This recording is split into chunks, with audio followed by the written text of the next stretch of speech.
Ukraine যুদ্ধের জন্য দেশটির প্রেসিডেন্ট ভলোদিমির জেলেনস্কিকে দায়ী করে গেল বুধবার নিজ মালিকানাধীন সামাজিক যোগাযোগ মাধ্যম ট্রুথ সোশ্যালে একটি পোস্ট দেন মার্কিন প্রেসিডেন্ট ডোনাল্ড ট্রাম্প। সেই পোস্টে জেলেনস্কিকে স্বৈরশাসক বলেও অভিহিত করেন তিনি।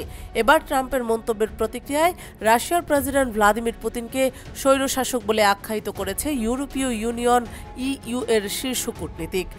ইইউর শীর্ষ কূটনীতিক কাজা ক্যালাস ২০ ফেব্রুয়ারি বৃহস্পতিবার বলেছেন, তিনি প্রাথমিকভাবে ভেবেছিলেন মার্কিন প্রেসিডেন্ট ইউক্রেনের নেতাকে স্বৈরশাসক বলে অভিহিত করার সময় ভলোদিমির জেলেনস্কিকে ভ্লাদিমির পুতিনের সাথে গুলিয়ে ফেলেছেন।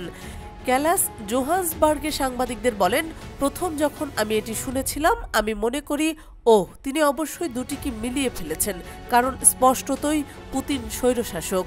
এর আগে ট্রাম্প জেলেনস্কিকে নিয়ে লিখেন, তিনি একজন নির্বাচন ছাড়া এক নায়ক। ট্রাম্পের এমন দাবির কারণ জেলেনস্কির ৫ বছরের মেয়াদ গত বছর শেষ হয়েছে, কিন্তু ইউক্রেন যুদ্ধের কারণে দেশটিতে নির্বাচন হয়নি। ট্রাম্পের এমন দাবি উড়িয়ে দিয়ে জি-20 সম্মেলনে পররাষ্ট্রমন্ত্রীদের একটি বৈঠকে ক্যালাস বলেন, জেলেনস্কি সুষ্ঠু ও অবাধ নির্বাচনে একজন নির্বাচিত নেতা। তিনি বলেন, অনেক দেশের সংবিধান যুদ্ধকালীন সময় নির্বাচন স্থগিত করার অনুমতি দেয়, সংঘাতের দিকে মনোনিবেশ করার জন্য।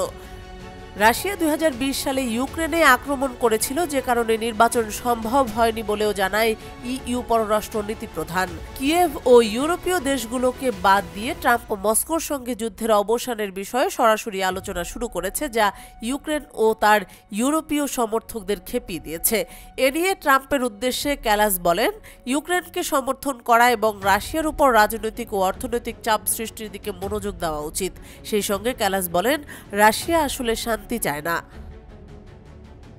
এদিকে মার্কিন প্রেসিডেন্ট ডোনাল্ড ট্রাম্প মন্তব্য করেছেন, মস্কো ও কিয়েভের মধ্যে যুদ্ধ শেষ করতে হলে রুশ প্রেসিডেন্ট ভ্লাদিমির পুতিন ও ইউক্রেনের প্রেসিডেন্ট ভলোদিমির জেলেনস্কিকে অবশ্যই একত্রিত হতে হবে।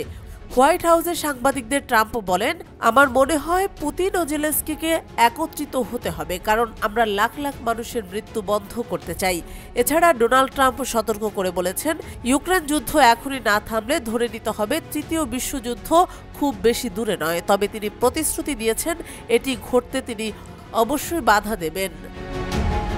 পরে এই যুদ্ধে শেষমেশ কোনো পক্ষের কোনো লাভ হবে না বলে উল্লেখ করে ট্রাম্প বলেন, যদি বাইডেন সরকার আর ১ বছর থাকতো তাহলে আপনারা তৃতীয় বিশ্বযুদ্ধে থাকতেন।